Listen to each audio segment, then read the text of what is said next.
स्वागत है आपका दोस्तों बिहार न्यूज में। मैं हूं फिर दोस्त गनी और आप देख रहे हैं केडीबी लाइव। दोस्तों आज हो चुका है 16 फरवरी 2026। तो आज की पूरे बिहार की टॉप न्यूज लेकर आए हैं आपके लिए। वीडियो शुरू करने से पहले आपसे रिक्वेस्ट है कि अगर आप पहली बार इस चैनल पर आए हैं तो इस चैनल को अभी सब्सक्राइब करके बेल आइकन को प्रेस कर दीजिए। जय इस तरह की खबरें आगे देखने के लिए चैनल को जरूर सब्सक्राइब कर दें, क्योंकि बहुत लोग कम सब्सक्राइब करते हैं। वीडियो तो बहुत लोग देखते हैं लेकिन सब्सक्राइब बहुत लोग करते हैं। तो चले चलते हैं खबरों की ओर। दोस्तों आज बिहार न्यूज की शुरुआत सबसे पहले करेंगे कि तेजस्वी यादव ने बिहार के मुख्यमंत्री नीतीश कुमार पर जमकर के हमला बोला है। जहां तेजस्वी यादव ने एक वीडियो जारी करके मुख्यमंत्री नीतीश कुमार पर तीखा हमला बोला है। उन्होंने आरोप लगाया है कि Nitish Kumar and DK company राज्य में संगठित भ्रष्टाचार चला रही है और सरकारी संसाधनों की लूट मचाई जा रही है। जहां तेजस्वी यादव ने कहा है कि सरकार विकास के नाम पर सिर्फ दिखावा कर रही है, जबकि जमीनी हकीकत कुछ और है। उन्होंने दावा किया है कि जनता अब सब समझ चुकी है और आने वाले समय में जवाब देगी। इस बयान के बाद बिहार की राजनीति में फिर से बयानबाजी तेज हो गई है। वहीं पर सत्ता पक्ष ने इन आरोपों को बेबुनियाद बताया है। जेडीयू नेताओं का कहना है कि विपक्ष मुद्दे से भटकाने के लिए इस तरह के आरोप लगा रहे हैं और सरकार पारदर्शिता के साथ काम कर रही है। दोस्तों बिहार सरकार ने गरीब परिवारों को बिजली बिल से राहत देने के लिए फ्री सोलर पैनल योजना शुरू की है। इस योजना के तहत पात्र परिवार अपने घर की छत पर सोलर पैनल लगवा सकते हैं, जिससे उन्हें बिजली खर्च से काफी राहत मिलेगी। जब बताया गया है कि आवेदन की अंतिम तिथि 28 फरवरी तय की गई है। इच्छुक लोग तय प्रक्रिया के तहत ऑनलाइन या फिर संबंधित विभाग में आवेदन कर सकते हैं। सरकार का लक्ष्य है कि ज्यादा से ज्यादा गरीब परिवार इस योजना का लाभ उठाएं और आत्मनिर्भर बने।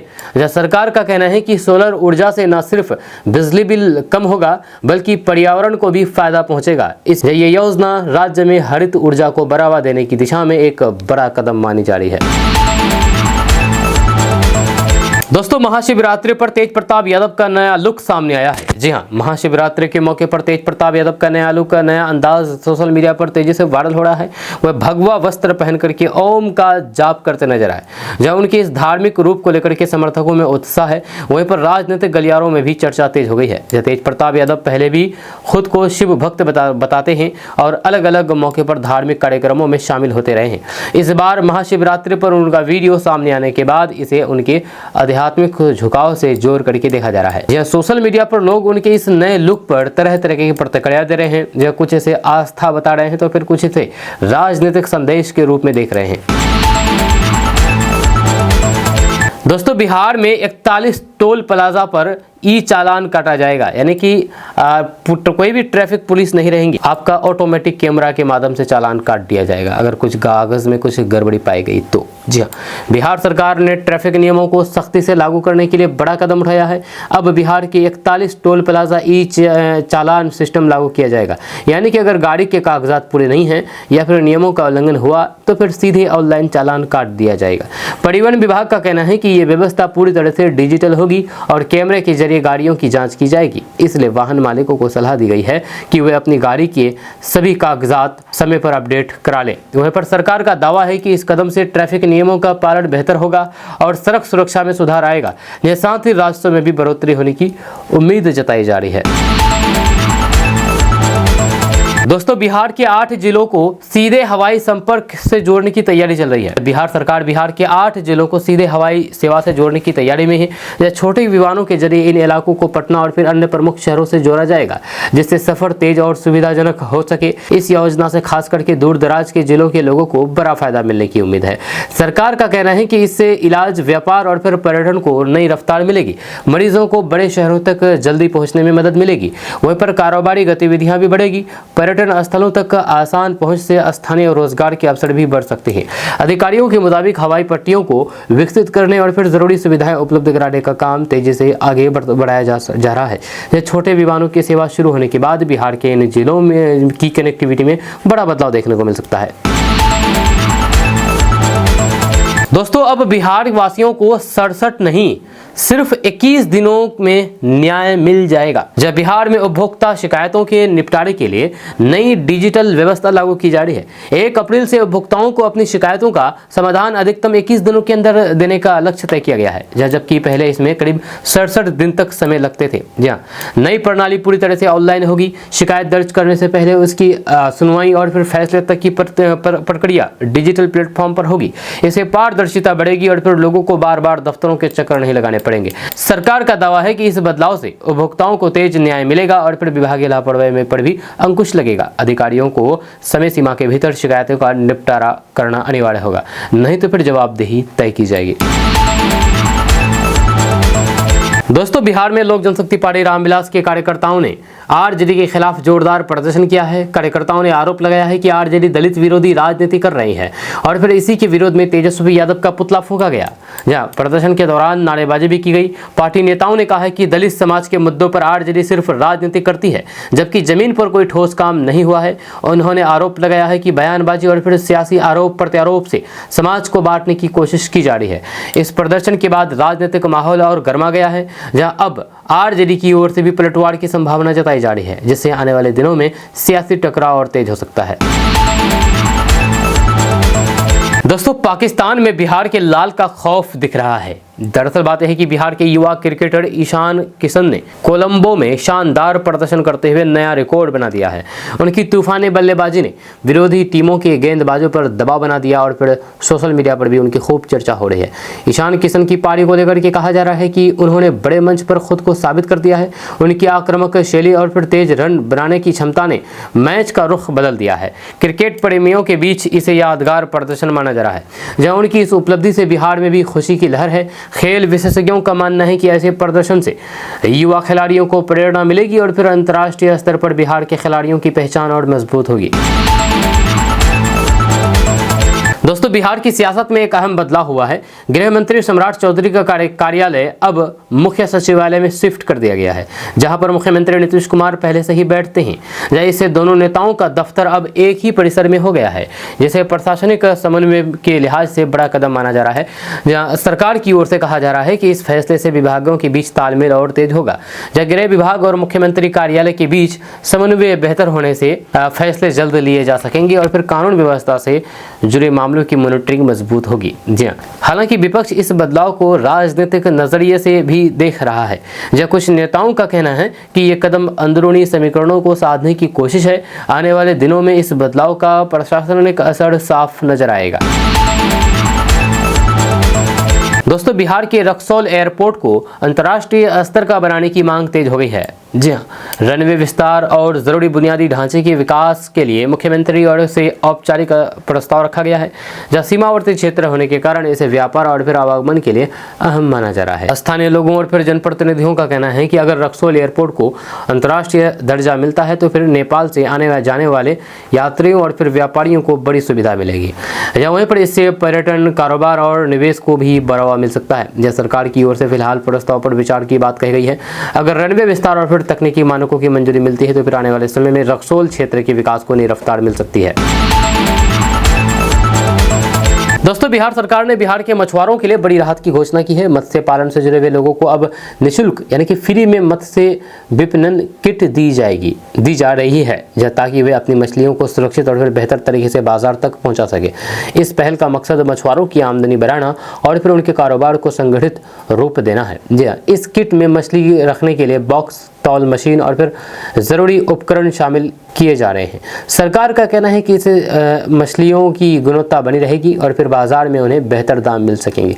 खास करके छोटे और फिर सीमांत मछुआरों को इससे सीधा लाभ मिलने की उम्मीद है। अधिकारियों के अनुसार ये योजना ग्रामीण क्षेत्रों के मछुआरों को आत्मनिर्भर बनाने की दिशा में अहम कदम है, जहाँ इससे रोजगार के अवसर बढ़ेंगे और फिर मत्स्य पालन क्षेत्र को भी नई मजबूती मिलेगी। दोस्तों, किसानों के लिए बीजेपी सरकार ने लोकसभा में एक बिल लाया है। अब इस बिल का विरोध शुरू हो गया है। जी हाँ, बिल का विरोध सबसे पहले राहुल गांधी ने किया है। किसानों से जुड़े हुए ये बिल है। अब इसको लेकर के जीतन राम मांझी ने राहुल गांधी पर तीखा हमला बोला है। उन्होंने कहा कि बिल के 95% फायदे को जानबूझ करके छिपाया जा रहा है और सिर्फ नकारात्मक पहलू को उछाला जा रहा है। जीतन राम मांझी ने बयान देते हुए कहा कि सरकार का मकसद किसानों को लाभ पहुंचाना है, लेकिन विपक्ष गलत तरीके से भ्रम फैलाने की कोशिश कर रही है। उन्होंने आरोप लगाया है कि किसानों के हित में किए गए प्रावधानों पर चर्चा करने के बजाय राजनीति की जा रही है। जी हाँ, इस बयान के बाद राजनीति का माहौल और गर्मा गया है। जैसा सत्ता पक्ष और फिर विपक्ष दोनों अपने अपने दावे कर रहे हैं। अब देखना होगा कि किसानों के इस मुद्दे पर संसद में आगे क्या रुख अपनाया जाता है और बहस किस दिशा में जाती है। दोस्तों, बिहार के मुख्यमंत्री नीतीश कुमार के बेटे निशांत कुमार हाल ही में माउंटेन मैन के नाम से मशहूर दशरथ मांझी के गांव पहुंचे। वहां पर उन्होंने दशरथ मांझी के बेटे से मुलाकात की है और उनके पैर छूकर के आशीर्वाद दिया है। इस दौरान स्थानीय लोगों में भी काफी उत्साह देखा गया। निशांत ने जितने दशरथ मांझी के संघर्ष और फिर मेहनत को याद करते हुए उन्हें प्रेरणा का प्रतीक बताया है। उन्होंने कहा है कि मांझी ने असंभव को संभव कर दिया है और आने वाली पीढ़ियों के लिए मिसाल कायम की है। इस मुलाकात को लेकर के राजनीतिक हलकों में भी चर्चा तेज है। कई लोग इसे सामाजिक जुड़ाव का संदेश दे रहे हैं, बता रहे हैं, तो फिर कुछ इसे संभावित राजनीतिक सक्रियता से भी जोड़ करके देख रहे हैं। दोस्तों, बिहार के युवा क्रिकेटर वैभव सूर्यवंशी इस साल central board of secondary education यानी कि CBSE की 10वीं बोर्ड परीक्षा में शामिल नहीं होंगे। रिपोर्ट्स के मुताबिक उन्होंने अगले साल परीक्षा देने का फैसला किया है। बोर्ड के नियमों के अनुसार छात्र विशेष परिस्थिति में परीक्षा टाल सकते हैं या फिर अगले सत्र में शामिल हो सकते हैं। इसके लिए स्कूल और बोर्ड स्तर पर आवश्यक प्रक्रिया पूरी करनी होती है। अब वैभव सूर्यवंशी अगले शैक्षणिक सत्र में परीक्षा देंगे। इस फैसले के बाद उनके समर्थकों और फिर शिक्षकों के बीच भी चर्चा शुरू हो रही है कि आगे की तैयारी किस तरीके की जाएगी। दोस्तों, बिहार में लगातार हो रही नई भर्तियों के बाद अब बिहार सरकार का वेतन खर्च काफी बढ़ गया है। रिपोर्ट्स के अनुसार मुख्यमंत्री नीतीश कुमार के नेतृत्व में चल रही सरकार इस वित्तीय वर्ष में करीब 70,000 करोड़ रुपए वेतन और फिर पेंशन पर खर्च करेगी। शिक्षक, पुलिस, स्वास्थ्यकर्मी और फिर अन्य विभागों में बड़े पैमाने पर नियुक्तियों से सरकारी खजाने पर बोझ बढ़ा है। बताया जा रहा है कि पिछले कुछ वर्षों में भर्ती की रफ्तार तेजी होने के से वेतन मद में खर्च लगातार ऊपर गया है। बजट में भी इसका स्पष्ट असर दिख रहा है, जहां पर विकास योजनाओं के साथ साथ वेतन भुगतान एक बड़ी जिम्मेदारी बन चुका है। सरकार का तर्क है कि रोजगार सृजन से बिहार की अर्थव्यवस्था को मजबूती मिलेगी, जबकि विपक्ष सवाल उठा रहा है कि बढ़ते वेतन खर्च से वित्तीय संतुलन पर क्या असर पड़ेगा, ये सोचना चाहिए। दोस्तों, पूर्णिया सांसद पप्पू यादव ने भारत पाकिस्तान मैच के दौरान पटाखे फूटने और फिर माहौल को लेकर के सवाल उठाए हैं। उन्होंने board of central for cricket in India यानी कि BCCI पर आरोप लगाया है कि पाकिस्तान के नाम पर राजनीति की जा रही है। पप्पू यादव ने कहा है कि जब भी पाकिस्तान के खिलाफ मैच होता है तभी इस तरह की प्रतिक्रिया देखने को मिलती है। उन्होंने सवाल उठाया है कि खेल को खेल की तरह क्यों नहीं देखा जाता है और इसे राजनीतिक रंग क्यों दिया जाता है। उनके बयान के बाद राजनीतिक और खेल जगत में बहस छिड़ गई है। कुछ लोग उनके बयान का समर्थन कर रहे हैं जबकि कई लोग इसे बेवजह विवाद खड़ा करने वाला बयान बता रहे हैं। दोस्तों, लंदन की सड़कों पर इन दिनों बिहारी समोसा की खूब चर्चा हो रही है। जब गौरिया देवी नाम से मशहूर एक महिला का देसी अंदाज में सोशल मीडिया पर तेजी से वीडियो वायरल हो रहा है समोसा बेचते हुए। जब विदेशी धरती पर पारंपरिक बिहारी स्वाद परोसते हुए उनका आत्मविश्वास और सादगी लोगों को खूब पसंद आ रही है। बताया जा रहा है कि उनके स्टॉल पर मिलने वाला समोसा न सिर्फ भारतीयों बल्कि विदेशी ग्राहकों को भी खूब भा रहा है। यह खास मसाले और फिर देसी स्टाइल में तैयार किए गए समोसे की वजह से उनकी पहचान तेजी से बनी है। सोशल मीडिया पर शेयर हो रहे वीडियो ने उन्हें और लोकप्रिय बना दिया है। इस कहानी को लोग बिहार प्रतिभा और स्वाद की वैश्विक पहचान से जोड़ करके देख रहे हैं। देसी हुनर और मेहनत के दम पर विदेश में पहचान बनाना कई युवाओं के लिए प्रेरणा बनता जा रहा है। दोस्तों, बिहार में लगातार नई चीनी मिल का खोले जा रहे हैं, लेकिन चीनी मिल से पहले गन्ना रकबा बढ़ाने की बड़ी चुनौती है। जब बिहार में नई चीनी मिल लगाने की तैयारी के बीच सबसे बड़ी चुनौती गन्ने की खेती का रकबा बढ़ाना है। जहां विशेषज्ञों का मानना है कि अगर पर्याप्त मात्रा में गन्ना उपलब्ध नहीं हुआ तो फिर मिलों का संचालन प्रभावित हो सकता है। इसलिए खेती के क्षेत्र में विस्तार जरूरी बताया जा रहा है।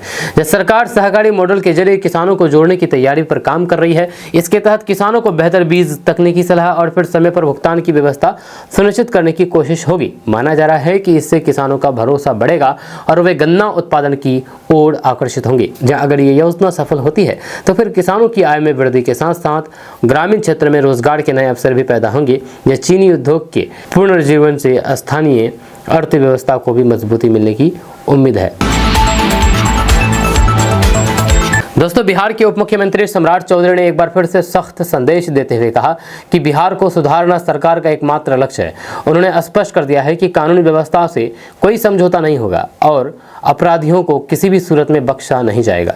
जब उनके बयान को लेकर के सियासी हलकों में भी चर्चा तेज हो गई है। जहाँ सम्राट चौधरी ने कहा है कि सरकार विकास और फिर सुरक्षा दोनों मोर्चों पर एक साथ काम कर रही है।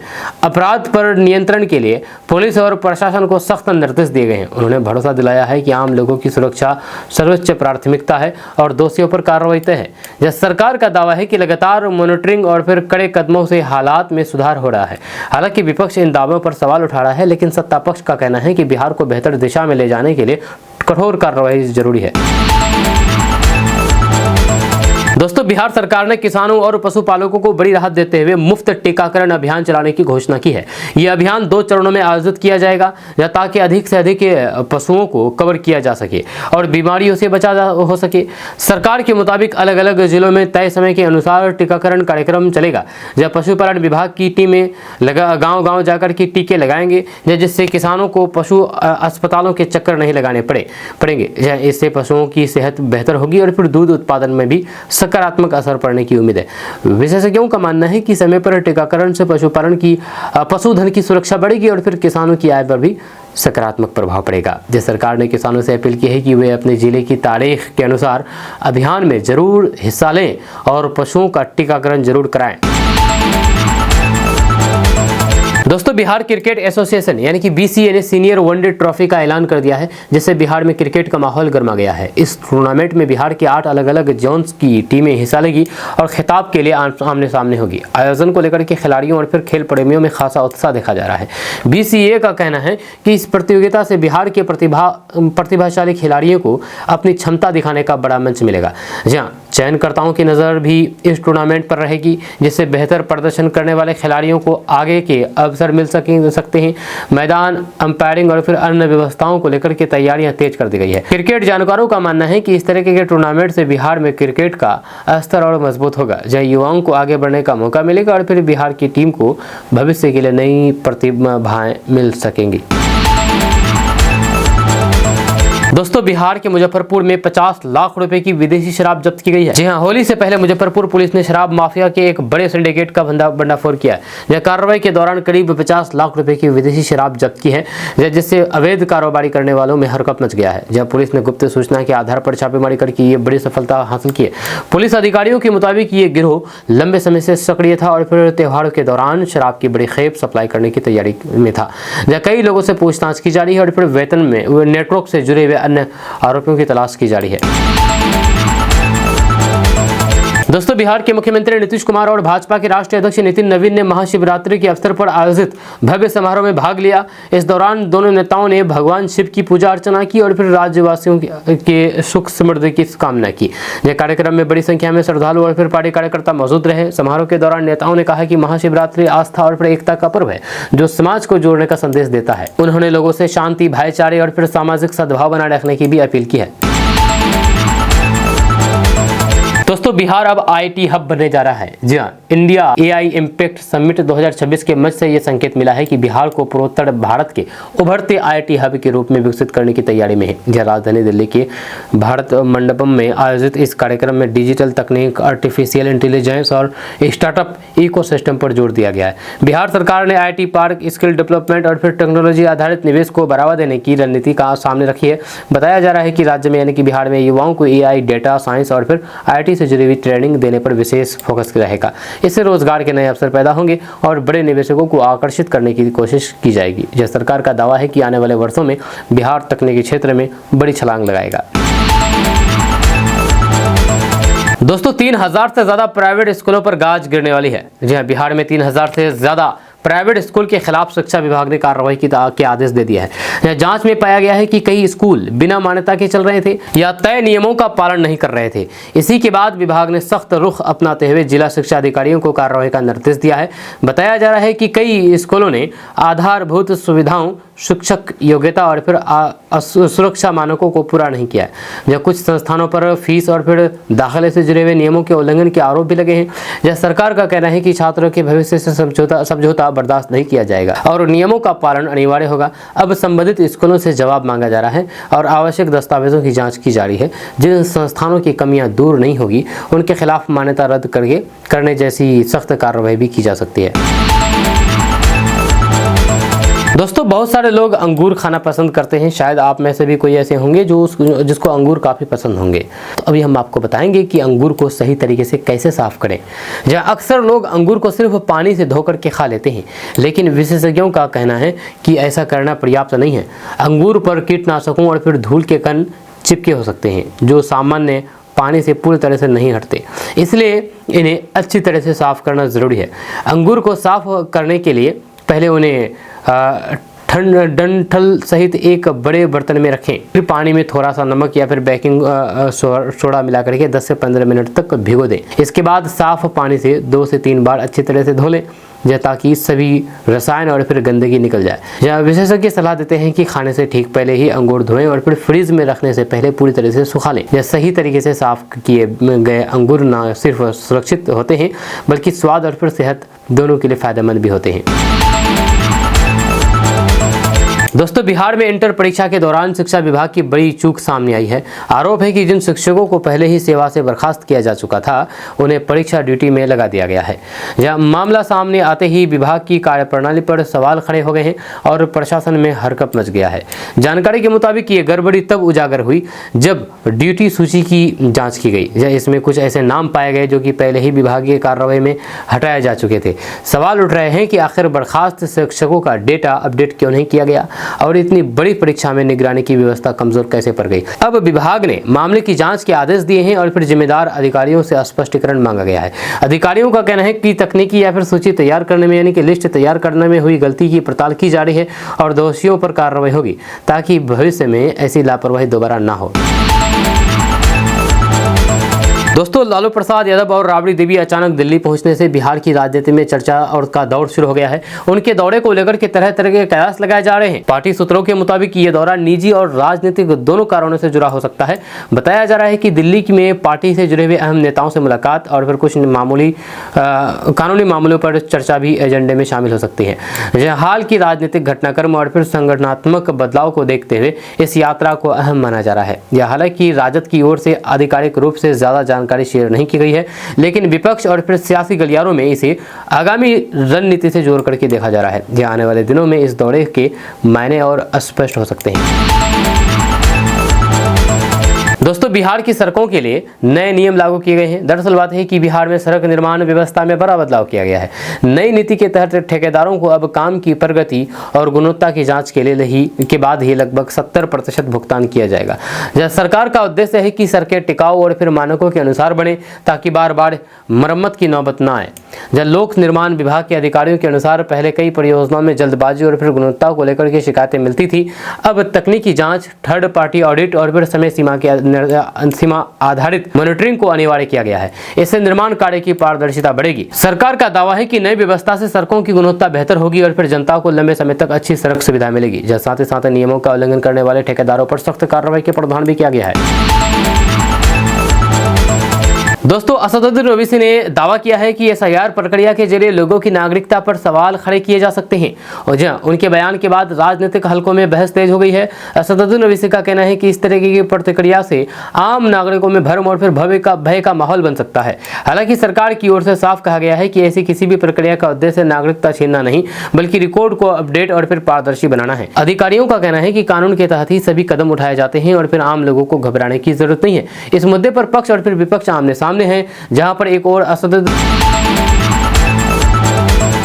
दोस्तों एआईएमआईएम ने अपना 68वें स्थापना दिवस के अवसर पर कल रात हैदराबाद के दारुस्सलाम स्थित पार्टी मुख्यालय में आयोजित एक विशाल जनसभा को संबोधित करते हुए असदुद्दीन ओवैसी ने केंद्र सरकार और फिरकापरस्त ताकतों पर तीखा हमला बोला है। जब बिहार के विधायकों और फिर महाराष्ट्र के नवनिर्वाचित निकाय सदस्यों की मौजूदगी में ओवैसी ने एसआईआर सोशल इम्पैक्ट रिकॉर्ड सर्वे को लेकर के एक नया और सनसनीखेज दावा किया है। जहां उन्होंने आरोप लगाया है कि बीजेपी अब एनपीआर और एनआरसी के बजाय एसआईआर के माध्यम से नागरिकों की शहरियत छीनने की कोशिश कर रही है।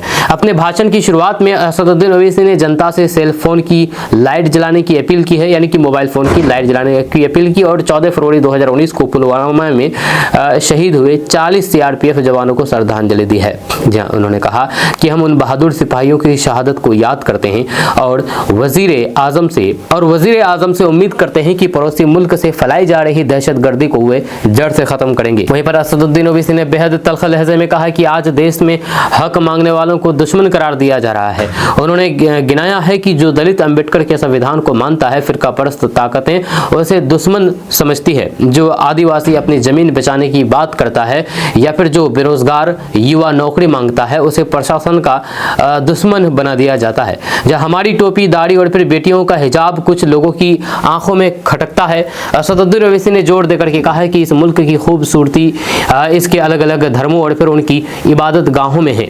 या उन्होंने बुजुर्गों के उस सपने का जिक्र किया है जहां पर मंदिर के घंटों की आवाज के साथ मस्जिदों से हय्या अलस सलाह यानी कि नमाज के लिए बुलावा की सदाएं भी गूंजनी चाहिए। जी हाँ, वहीं पर भाषण का सबसे महत्वपूर्ण हिस्सा नागरिकता से जुड़े हुए दस्तावेजों पर रहा। असदुद्दीन ओवैसी ने दावा किया है कि बिहार के बाद अब तेलंगाना और महाराष्ट्र में SIR होने वाला है। जब उन्होंने कार्यकर्ताओं से अपील की है कि वे मुस्तैदी के साथ अपने जेन्युइन नाम दर्ज करवाएं। जब सुप्रीम कोर्ट के एक पुराने फैसले का हवाला देते हुए उन्होंने कहा है कि चुनाव आयोग को किसी की नागरिकता साबित करने का अधिकार नहीं है। दोस्तों, क्या कांग्रेस में असदुद्दीन ओवैसी का डर छा गया है? क्योंकि अब कांग्रेस के सीनियर लीडर कह रहे हैं कि वे हमें खत्म कर देंगे, इसे रोको। जहां हैदराबादी परेशानी पर खड़गे की यह बयान अब सोशल मीडिया पर जम करके वायरल हो रहा है। दरअसल बात है कि कुछ दिन पहले कांग्रेस के राष्ट्रीय अध्यक्ष मल्लिकार्जुन खड़गे का एक बयान सोशल मीडिया पर वायरल हुआ और ये बयान प्रत्यक्ष नहीं बल्कि अप्रत्यक्ष रूप से आया, जहां उनके द्वारा वीडियो में कहते हुए सुना जा रहा है कि हैदराबादी परेशानी हमें खत्म कर देंगे, इसे रोकना होगा। यूपी को लेकर के ये बातें कही है। जी हां, कांग्रेस अध्यक्ष मल्लिकार्जुन खड़गे का एक वीडियो खूब वायरल हो रहा है जिसमें खड़गे कांग्रेस सांसद इमरान मसूद के साथ बातचीत करते हुए नजर आ रहे हैं। बातचीत में हैदराबादी परेशानी का भी जिक्र आता है, जिस पर असदुद्दीन ओवैसी की पार्टी AIMIM ने चुटकी ले ली है। वायरल वीडियो में खड़गे कथित रूप से कहते सुनाई देते हैं कि वह आएगा तो हमें खत्म करके जाएगा। फिर हैदराबादी परेशानी की बात भी आती है। जी हां, सोशल मीडिया पर दावा किया जा रहा है कि खड़गे की हैदराबादी परेशानी AIMIM चीफ असदुद्दीन ओवैसी है। हालांकि खड़गे ने सफाई देते हुए कहा, बातों को वीडियो को तोड़ मरोड़ करके पेश किया जा रहा है, जबकि ऐसा नहीं है। वहीं पर आपको बता दूं कि असदुद्दीन ओवैसी हैदराबाद से सांसद हैं और AIMIM के चीफ हैं। उनकी पार्टी ने यूपी के पंचायत चुनाव में उतरने का फैसला किया है।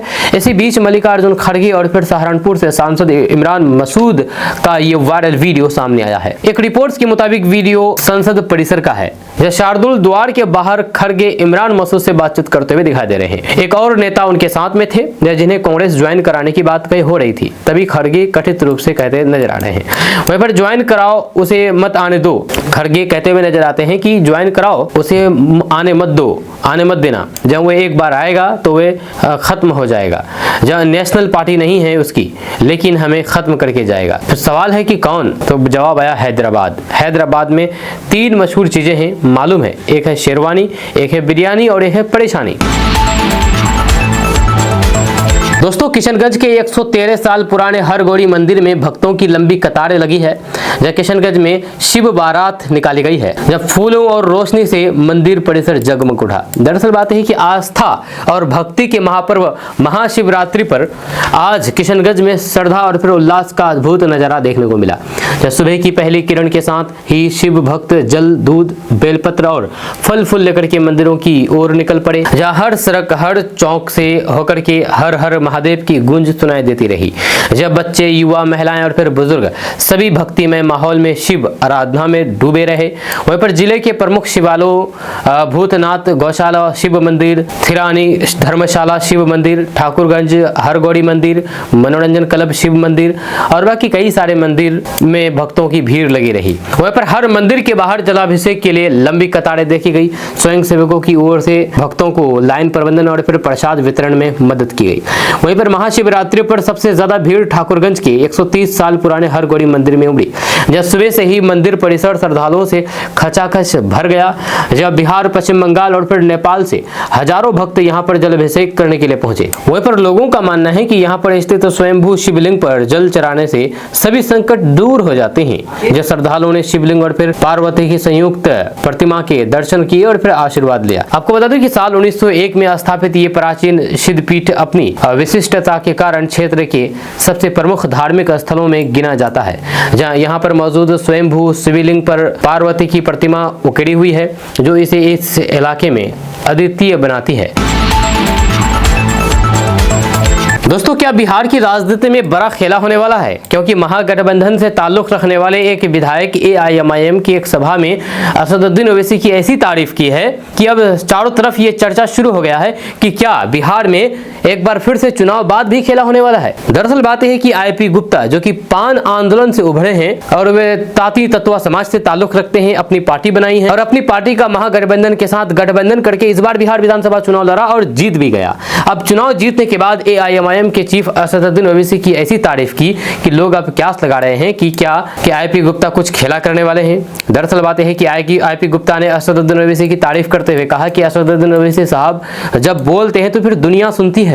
साथ ही उन्होंने बिहार चुनाव को लेकर के कहा कि मुझे बिल्कुल भी विश्वास नहीं था कि असदुद्दीन ओवैसी की पार्टी यहां पर एक भी सीट जीतेंगे और किसी को भी विश्वास नहीं था। साथ ही उन्होंने एक बड़ी बात करते हुए कहा कि अब मिस्टर बैरिस्टर के बिना बिहार की राजनीति संभव नहीं है। जी हाँ, उन्होंने असदुद्दीन ओवैसी साहब के बारे में सभा में बोलते हुए कहा कि आप देश के सच्चे सपूत हैं। आपने ऑपरेशन सिंदूर को लेकर के जो बातें कहा है, उससे लोगों के मन में जो नेगेटिव था वह बदल गया है और पूरा देश आपका दीवाना हो गया है। जी, हम आपको इस पूरी खबर के बारे में विस्तार से बताएंगे, उससे पहले आप इस पेज को फॉलो कर लीजिए। तो आपको बता दें कि बिहार की राजनीति में एक नई हलचल देखने को मिल रही है, जब सहरसा से विधायक और इंडियन इंक्लूसिव पार्टी के राष्ट्रीय अध्यक्ष इंद्रजीत प्रसाद उर्फ IP गुप्ता AIMIM विधायकों के साथ हैदराबाद गए। वहां पर AIMIM के सभा में शामिल हुए। IP गुप्ता को वहां पर सम्मानित भी किया गया है। इस मौके पर IP गुप्ता ने कहा कि ये सम्मान सिर्फ उनका नहीं बल्कि पूरे बिहार और तांती तत्वा समाज का सम्मान है। हालांकि ये दौरा केवल सम्मान समारोह तक सीमित रहा या फिर इसके पीछे कोई बड़ी राजनीतिक रणनीति भी है, इस पर चर्चा तेज हो गई है। IP गुप्ता महागठबंधन के साथ चुनाव जीत करके विधानसभा पहुंचे थे, लेकिन अब उनकी ओवैसी से नजदीकी कई सवाल खड़े कर रही है। राजनीतिक जानकार मानते हैं कि राजनीति में कुछ भी असंभव नहीं होता है। ऐसे में यह संभावना भी जताई जा रही है कि ओवैसी IP गुप्ता को अपनी पार्टी में शामिल होने का प्रस्ताव दे सकते हैं या फिर भविष्य में किसी संभावित गठबंधन पर चर्चा हो सकती है। IP गुप्ता ने असदुद्दीन ओवैसी की तारीफ करते हुए उन्हें एक विद्वान नेता बताया है और जमकर के ओवैसी की तारीफ की है। दोस्तों, किशनगंज के शकोर सतभिट्टा में सैनिक कैंप को लेकर के फिर से मामला गड़बड़ा गया है। यहां पर कल DM SP SDM थाने की पुलिस यानी कि पूरा प्रशासनिक अमला शकोर सतभिट्टा प्रस्तावित जमीन पर पहुंचे और वहां पर जमीन लेने की कवायद शुरू कर दी। लोगों को कहा जा रहा है कि कृपया करके आप लोग जमीन दे दीजिए, आपको उचित मुआवजा दिया जाएगा। यानी कि पूरे तरीके से प्रशासन इसमें लगे हुए हैं कि वहां पर सैनिक कैंप बने, किसी भी हाल में वहां पर सैनिक कैंप बनना चाहिए, ये प्रशासन का कहना है। लेकिन लोग इसका विरोध कर रहे हैं और लोग चाहते हैं कि वहां पर सैनिक कैंप ना बने। किशनगंज DM विशाल राज, किशनगंज SP संतोष कुमार और पूरा प्रशासनिक अमला ग्रामीणों के पास जाकर के ग्रामीणों को समझा रहे हैं और उनकी परेशानी को दूर करने की बातें कही जा रही है। दरअसल बात यह है कि किशनगंज में प्रस्तावित सेना स्टेशन को लेकर के हलचल फिर से तेज हो गई है। कोचा धमन और बहादुरगंज के कई मौजों में चिन्हित जमीन के अधिग्रहण को लेकर के प्रशासन गांव-गांव जाकर के लोगों से बातचीत कर रहा है।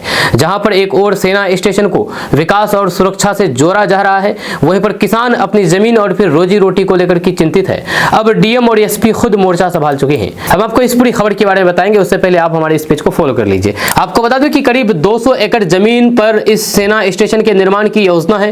प्रशासन द्वारा पहले जमीन की मापी शुरू कराई गई थी, लेकिन स्थानीय किसानों और भूस्वामियों के विरोध के बाद इसे अस्थायी रूप से रोक दिया गया। अब जिला प्रशासन ग्रामीणों से सीधे संवाद कर रहे हैं, बातचीत कर रहे हैं। DM विशाल राज और SP संतोष कुमार खुद गांव में पहुंच करके लोगों की समस्याएं सुन रहे हैं और समाधान करने का भरोसा भी दे रहे हैं। अधिकारियों का कहना है कि सेना स्टेशन बनने से क्षेत्र में विकास, रोजगार और सुरक्षा के नए अवसर खुलेंगे। ग्रामीणों को इन संभावित फायदों से अवगत कराया जा रहा है। दोस्तों, बिहार में लगातार भगवान की मूर्तियों को चोरी किया जा रहा है, जहां आंकड़े चौंकाने वाले हैं। अगर आप आंकड़े से सुनेंगे तो आप भी चौंक जाएंगे कि भगवान की मूर्तियों को किस कदर यहां के चोर चोरी कर रहे हैं। जी हां, बिहार की धरती सिर्फ इतिहास नहीं, आस्था की भी विरासत है। लेकिन सवाल यह है कि आखिर भगवान को कौन चुरा रहा है। मंदिरों से सदियों पुरानी अष्ट धातु की मूर्तियां गायब हो रही है और इनका सुराग नेपाल होते हुए विदेशों तक पहुंच रहा है। जी हां, चौंकाने वाले आंकड़े बताते हैं कि ये सिर्फ चोरी नहीं बल्कि एक संगठित अंतर्राष्ट्रीय तस्करी तस्करी का खेल है। आइए इसके बारे में विस्तार से समझते हैं, उससे पहले इस पेज को आप फॉलो कर लीजिए। तो आपको बता दूं कि बिहार में पिछले कई वर्षों से प्राचीन मूर्तियों की चोरी का सिलसिला थमने का नाम नहीं ले रहा है। मंदिरों और फिर मठों से खास करके अष्ट धातु की ऐतिहासिक देव प्रतिमाएं लगातार गायब हो रही है। इन मूर्तियों की अंतर्राष्ट्रीय बाजार में कीमत करोड़ों रुपए तक आंकी जाती है, जिससे यह साफ है कि उनके पीछे कोई संगठित गिरोह सक्रिय हो सकता है। जी पुलिस रिकॉर्ड के मुताबिक सिर्फ 2011 से 2016 के बीच 5 साल में 200 से ज्यादा मूर्तियां चोरी हुई है। भगवान की मूर्तियां चोरी हुई थी। साल 2022 में ही 48 मूल्यवान प्रतिमाएं गायब हुई।